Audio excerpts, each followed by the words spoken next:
Nirmal మున్సిపల్లో out sourcing ఉన్నటువంటి దాదాపు 190 మంది, శానిటరీ డిపార్ట్మెంట్లో 86 మంది, ఇంజనీరింగ్ డిపార్ట్మెంట్లో కొత్తగా వచ్చినటువంటి లేబర్ 45 మంది, 15 మంది డ్రైవర్, దాదాపు వీరందరూ 250 వరకు లేబర్ నిర్మల్ మున్సిపాలిటీలో పనిచేస్తా ఉన్నది అవుట్ సోర్సింగ్ ద్వారా.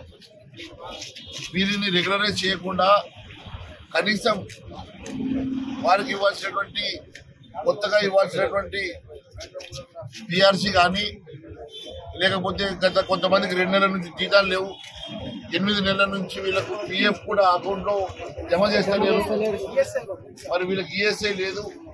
మరి అన్ని రకాలుగా ఈ లేబర్ని ఇబ్బంది పెడుతున్నటువంటి మరి మున్సిపల్లో నేను ఒకటే అడుగుతా ఉన్నాను, అవుట్ సోర్సింగ్ అన్ని రెగ్యులరైజ్ చేస్తామని ప్రభుత్వం చెప్పింది కదా, మరి కేవలం నెల రోజులే అయింది.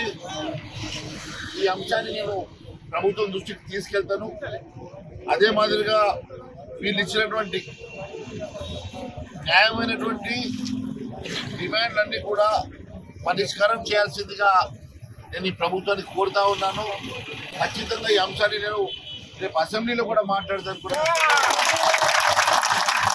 మీ అందరికీ న్యాయం జరిగే విధంగా పాపం పెద్ద మనుషులు 40 ఏళ్ళ నుంచి పనిచేస్తుంటారు.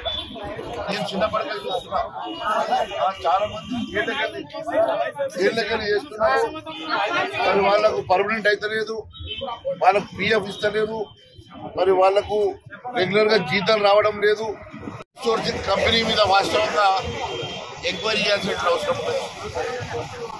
మరి ఇక్కడ ఉన్నటువంటి ఎంప్లాయీస్ కన్నా ఎక్కువ మందిని చూపించి